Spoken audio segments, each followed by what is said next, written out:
어제부터 이어진 평양 남북 정상회담에서 9월 평양 공동선언이 결실로 나왔습니다. 김 위원장은 처음으로 육성으로 비핵화 의지를 밝혔습니다. 평양 공동선언에는 남북 경제협력에 대한 실질적인 추진 방안도 담겼습니다. 철도와 도로를 연내 연결하겠다고 합의하면서 SOC 건설 협력이 본격화합니다. 오늘 이재갑 고용노동부 장관 후보자의 인사청문회가 열렸습니다. 후보자의 정치적 지향을 검증하려는 질문 등이 쏟아졌습니다. 하반기 기업 공개 시장이 생기를 잃고 있습니다. 기대를 모았던 SK 루브리컨츠에 이어 카카오 게임즈마저 상장을 철회했습니다. 센 뉴스 플러스 잠시 후 뵙겠습니다.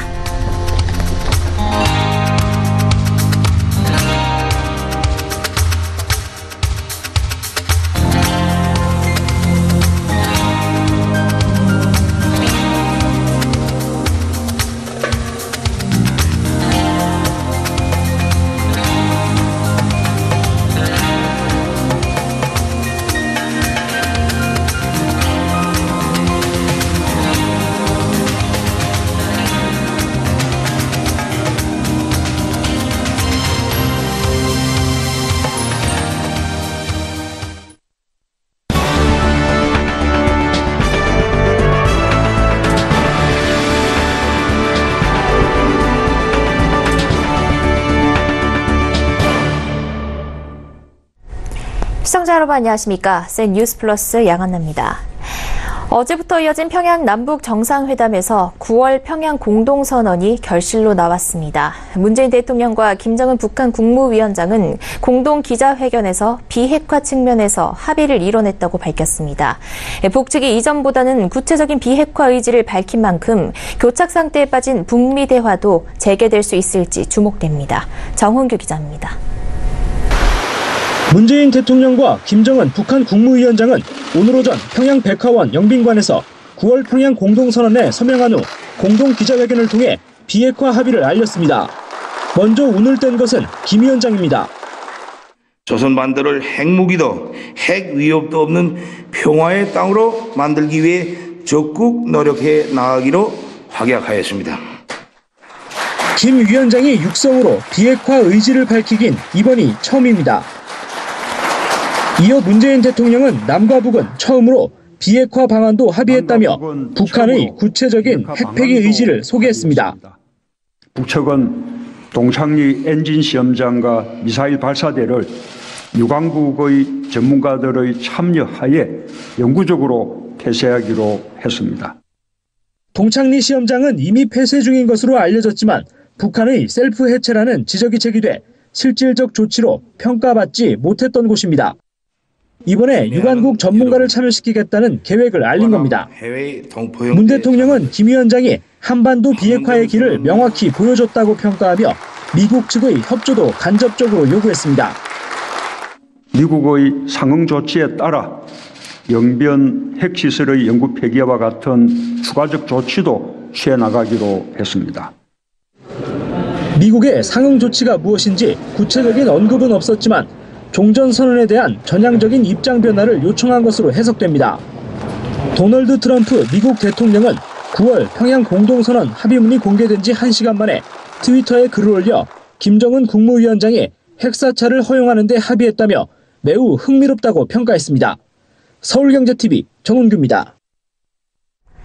9월 평양 공동선언에는 남북 경제 협력에 대한 실질적인 추진 방안도 담겼습니다. 특히 철도와 도로를 연내 연결하겠다고 합의함에 따라 SOC 건설 협력이 급물살을 타게 됐습니다. 이보경 기자가 보도합니다. 9월 평양 공동선언 합의서에는 철도 사업과 개성공단, 금강산 관광 등 다방면에 걸친 경제 협력을 위한 실질적인 추진 방안이 담겼습니다. 김정은 위원장과 나는 오늘 평양에서 북과 남의 교류와 협력을 더욱 정대시키기로 하였고 민족 경제를 균형적으로 발전시키기 위한 실질적 대책을 만들어 나가기로 했습니다. 특히 남북 정상은 올해 안에 동서해안 철도와 도로 연결을 위한 착공식을 갖기로 합의했습니다. 철도와 도로를 연결할 것이라던 지난 1차 정상회담의 판문점 선언보다 한 발 더 나아가 구체적인 착공 시기가 언급된 겁니다. 대북 제재가 여전한 상황이지만 남한 지역에서 먼저 철도와 도로 연결 공사를 추진해 경협에 속도를 내겠다는 것으로 풀이됩니다.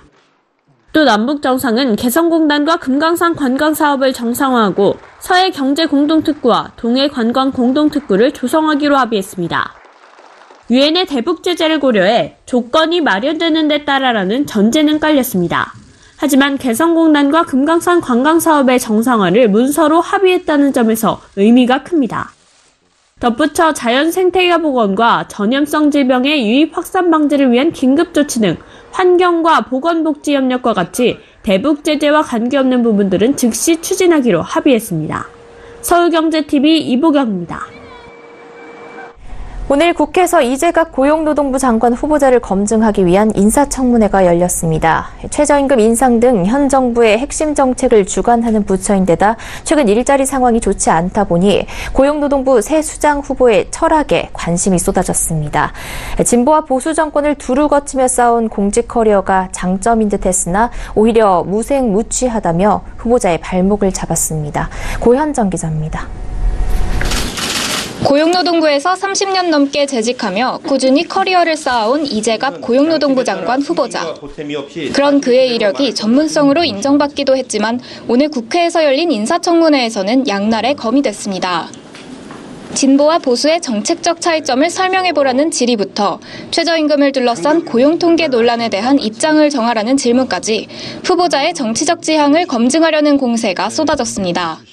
이 최저임금이 마치 고용 사정을 악화시켰다는 그런 이제 통계를 좀 어떻게 생각하시는지요? 최저임금이 그거의 주원인이다라고 하는 부분에 대해서는 저는 좀 동의하기는 좀 어려운 부분이 있습니다. 이에 대해 강효상 자유한국당 의원은 소득주도 성장에 사실상 반대하는 자신의 소신을 왜 밝히지 못하느냐며 카멜레온이냐고 비난했습니다. 이 후보자가 문재인 대통령이 국회의원 시절에 최저임금 하한선을 평균임금의 50%로 설정하자는 내용의 법을 발의한 것에 대해 부적절 의견을 냈던 바 있기 때문입니다.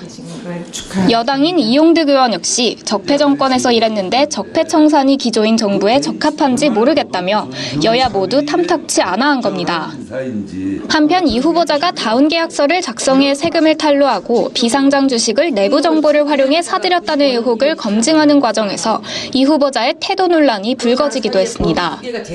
이미자 자유한국당 의원의 질의를 중간에 끊으며 내가 한 일이 아니라 모르겠다고 항변하자 고성이 오갔습니다.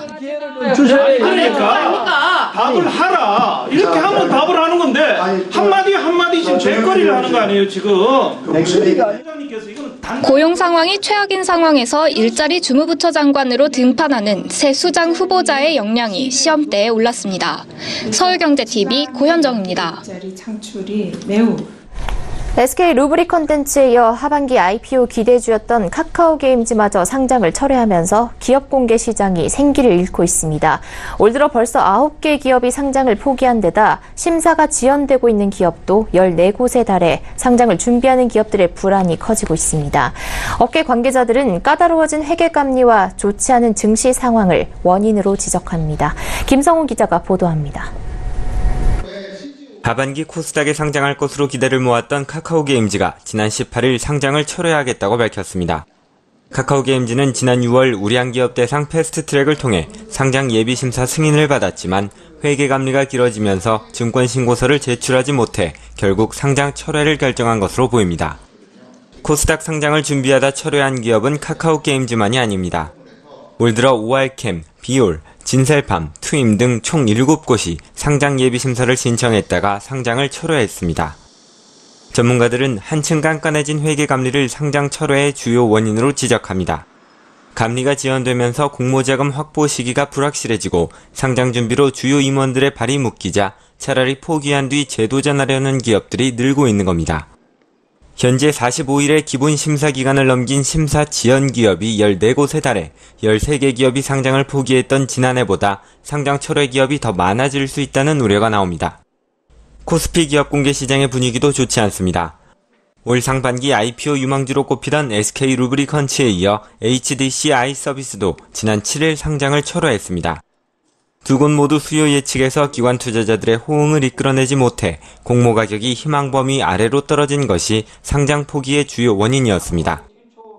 투자업계 관계자들은 코스피 상장을 희망하는 기업의 경우 이미 규모가 큰 기업이 많기 때문에 더 매력적인 성장 동력을 제시하지 못하면 좋은 평가를 받기 힘들다고 설명했습니다.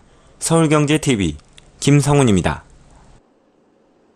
100세 시대 평생교육이란 이야기 많이들 하죠. 최근 직원들의 자기개발을 돕는 기업교육의 중요성이 부각되고 있는데요. 급변하는 경영환경 속 인재 육성 방식도 변화해야 할 텐데 이 질문에 실질적인 답을 주는 기업이 있습니다. 바로 기업교육의 선두주자 휴넷인데요. 휴넷이 국내 최초로 인공지능 학습 시스템을 통해 맞춤형 교육을 제공한다는 방침입니다. 김혜영 기자입니다. 기업의 교육 콘텐츠와 플랫폼을 제공하는 기업교육업체 휴넷. 휴넷이 인공지능을 기반으로 한 학습관리 시스템을 내놨습니다.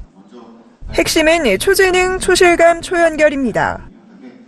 교육이 그동안 개인 직장인들의 수준과 관심사와 전혀 관계없이 일방적으로 조졌다면 이제는 빅데이터 분석을 통해서 소위 넷플릭스에서 가장 적합한 영화가 추천되듯이 현재 수준에 맞는 맞춤형 콘텐츠를 자동적으로 큐레이션 해주는 그 부분이 가장 중점을 둔 부분이라 할 수가 있습니다. 이 시스템은 빅데이터에 기반해 개인의 관심사와 역량에 따라 맞춤형 콘텐츠를 추천해줍니다. 일방적인 주입식 교육의 한계에서 벗어나 학습과 성과의 상관관계도 분석해주고 경력 개발을 위한 개인 역량에 맞는 다양한 콘텐츠를 제공해 학습 능력을 끌어올린다는 겁니다. 100세 시대 직장인에게 자기 개발은 경쟁에서 살아남기 위한 필수 과제인데 이를 위한 1:1 맞춤형 교육이 제공되는 겁니다. 챗봇과 음성인식을 적용해 학습의 흥미도 높였습니다. 또 지루한 강의에서 벗어나 인기 유튜브 크리에이터들의 강의를 탑재한 부분도 눈에 띕니다. 시대가 빠르게 변하면서 교육의 기술이 접목된 에듀테크가 교육의 큰 틀로 자리 잡은 가운데 국내 최초 AI 학습 시스템을 선보인 휴넷. 국내를 넘어 해외 시장에서도 교육혁명을 주도할 수 있을지 관심이 모아집니다. 서울경제TV 김혜영입니다. 퇴직연금 가입한 분들 낮은 수익률에 걱정도 되고 어떻게 관리해야 할지 몰라 불안하기도 할 텐데요. 금융감독원이 퇴직연금은 가입자가 운용에 적극 나서야 한다고 강조하며 퇴직연금 가이드북을 공개했습니다. 앵커 리포트입니다. DC라 불리는 확정기여형 퇴직연금과 IRP라 불리는 개인형 퇴직연금은 자산의 운용 주체가 개인입니다.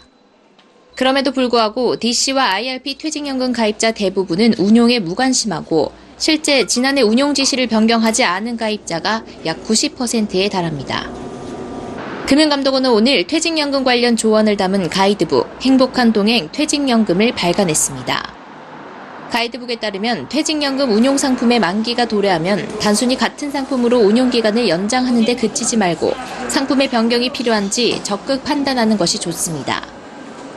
DC와 IRP 퇴직연금 대부분 원리금 보장형으로 운용되는데 같은 원리금 보장형이더라도 상품에 따라 만기별 적용금리, 중도해지 적용 이율 등이 달라 꼼꼼히 비교 선택할 필요가 있습니다. 특히 상품금리가 물가상승률에도 못 미칠 경우 수익률이 마이너스가 될 수 있어 금융사의 상품별, 기간별 금리 수준을 묻고 결정하는 것이 합리적입니다. 퇴직연금 수익률 수수료는 금융회사나 금융협회 및 금융감독원 홈페이지에서 비교할 수 있습니다. 금융사들은 통상 적립금액에 따라 수수료율을 달리 정하고 있고 온라인 가입 시 낮은 수수료율을 적용하는 곳도 있습니다. 퇴직급여는 중도해지 말고 가급적 연금으로 받는 것이 좋습니다. 중도해지할 경우 그동안 받은 세제 혜택을 되돌려줘야 합니다. 통합연금 포털과 퇴직연금 종합 안내 홈페이지에 가면 퇴직연금 가이드북을 이용할 수 있습니다. 서울경제TV 양한나입니다. 신약은 임상 3상, 바이오시밀러는 임상 1상 단계에서 제약바이오 기업이 연구개발비를 자산화할 수 있다는 금융당국의 회계처리 감독 지침이 마련됐습니다. 자산화 가능 단계는 개발 단계 특성과 해당 단계에서 정부의 최종 판매 승인까지 이어질 수 있는 객관적 확률 통계 등을 고려해 결정했다는 게 당국의 설명입니다. 앞으로 제약바이오 기업이 연구개발비를 자산으로 인식하는 경우 기술적 실현 가능성 판단에 필요한 객관적 증빙 자료를 제시해야 합니다. 금융당국은 감독 지침에 제시한 기준 전 단계에서 기업이 연구개발비를 자산으로 인식한 경우 감리 과정에서 회사의 주장과 논거를 더 면밀히 검토할 방침입니다. 또 이번 지침을 고려해 기업들이 과거 회계처리 오류를 스스로 수정할 수 있도록 하는 한편 현재 진행 중인 22개 제약바이오 기업에 대한 감리 결과에 대해선 경고와 시정 요구 등 계도로 마무리하기로 했습니다. 오류 수정을 위한 재무제표 제작성으로 영업 손실이 증가해 관리 종목이 될 가능성이 커진 기업에 대해선 현행 기술 특례 상장 기업 요건에 준해 상장 유지 특례를 적용해 주기로 했습니다. 국회 정무위원회가 오늘 전체 회의를 열고 인터넷 전문은행 설립 및 운영에 관한 특례법 제정안을 의결했습니다. 은산분리 규제 완화를 내용으로 한 이 제정안은 산업자본의 인터넷 전문은행 지분 상한을 기존 은행법 기준 4%에서 34%로 높이는 내용입니다. 은산분리 완화 대상은 법률에서 제한하지 않고 경제력 집중 억제 등을 고려해 시행령에서 규정하기로 했습니다. 자산 10조 원 이상의 상호 출자 제한 기업 집단은 원칙적으로 제외하되 정보통신기술 관련 자산 비중이 50%가 넘는 경우 예외적으로 허용한다는 내용도 포함됐습니다. 이 법안은 내일 열리는 법제사법위원회를 거쳐 국회 본회의에 상정됩니다. 최종구 금융위원장은 특례법이 의결되면 조속한 시일 내 시행령 제정 등 후속 조치를 완료하겠다고 밝혔습니다. 정부와 서울시 등 지방자치단체가 공무원들을 투입해 최근 집주인들의 집값 담합이 의심되는 지역에 대한 현장 조사에 들어갔습니다. 이번 현장 조사에는 국토교통부뿐 아니라 담합 행위의 단속 주무부처인 공정거래위원회도 가세했습니다. 공인중개사들의 피해 신고가 많이 접수되거나 한국인터넷자율정책기구에 접수된 허위 매물 신고 건수가 많은 지역이 현장 조사 대상입니다. 또 공인중개사들이 집값 담합을 강요하는 주민을 고소하기가 현실적으로 어려운 만큼 한국공인중개사협회도 나서기로 했습니다. 중개사협회는 집값을 올리려고 중개사의 업무를 방해하는 집주인을 고발하기 위한 신고센터를 만들었습니다.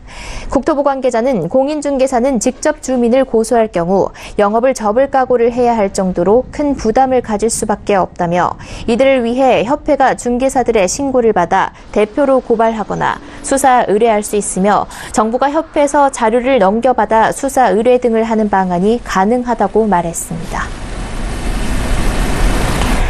젊은 층의 사망 원인 중 자살이 1위였다는 안타까운 조사 결과가 나왔습니다. 통계청이 공개한 2017년 사망 통계 원인 보고서를 보면 지난해 10세에서 39세의 사망 원인 중 자살이 1위를 기록했습니다. 이 보고서에 따르면 지난해 행정기관에 신고된 한국인 사망자 수는 약 29만 명이었습니다. 이 중 스스로 목숨을 끊은 한국인은 약 12,000명으로 인구 10만 명당 자살자 수 24.3명을 기록했습니다. 시점의 차이를 무시하고 가장 최근 자료를 기준으로 비교하면 한국의 자살률은 OECD 회원국 중 리투아니아에 이어 두 번째로 높았습니다.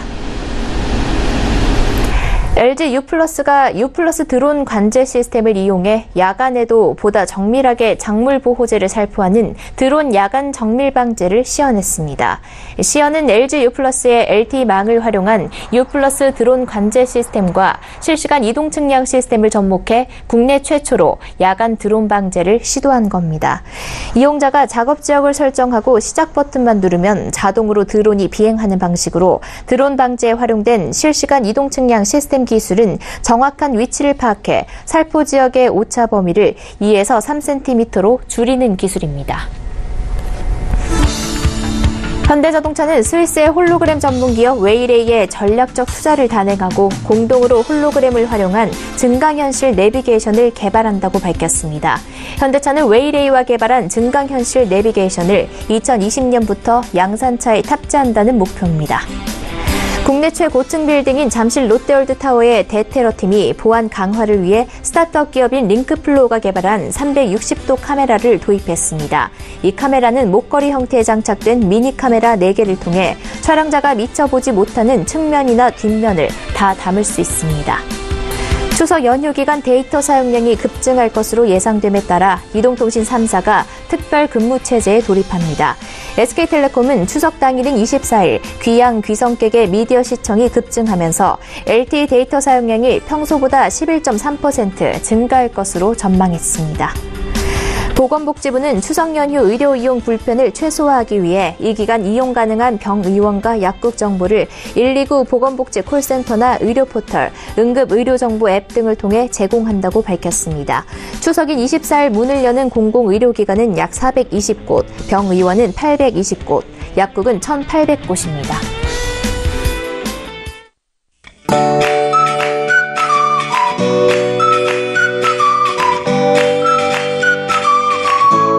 안녕하세요. K웨더 라이프스타일 예보 윤지향입니다.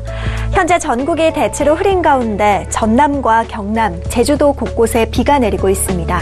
내일 새벽에는 그 밖에 전국으로 확대되겠는데요. 내일까지 제주도와 남해안에 30에서 80mm, 제주 산간은 120mm 이상의 많은 비가 예상되고요. 그 밖에 남부지방 10에서 50mm, 중부지방은 5에서 20mm가 되겠습니다. 비는 내일 오후에 점차 그치겠습니다. 한낮에도 22, 3도 선에 머물러 선선하겠습니다. 곳에 따라 바람이 강하게 불겠습니다. 세 번째 남북 정상회담의 마지막 날인 내일 평양은 대체로 흐리겠고요. 바람이 약간 강하게 불겠습니다. 내일은 남해상을 지나는 기압골의 영향을 받겠습니다. 자세한 지역별 날씨는 나절 예보로 알아보겠습니다. 중부지방 새벽에 비가 시작돼 오후에 차츰 그치겠습니다. 낮 기온은 오늘보다 낮을 것으로 보입니다. 동해안 지방도 새벽 낮절부터 비가 내리겠고 낮나절에 모두 그치겠습니다. 해안에 바람이 강하겠습니다. 남부지방도 비가 내리다 오후에 대부분 되겠습니다. 낮 기온 광주 25도, 대구 23도로 예상됩니다. 전해상에 비가 내리겠고 물결은 동해상에서 최고 2.5m로 약간 높게 일겠습니다. 모레 금요일도 전국에 비가 올 것으로 보이고요. 추석 연휴가 시작되는 주말은 대체로 맑겠습니다. 연휴 기간 동안 평년보다 기온이 낮아 다소 쌀쌀하겠습니다. 날씨였습니다. 새 뉴스 플러스 여기까지입니다. 시청해주신 여러분 고맙습니다.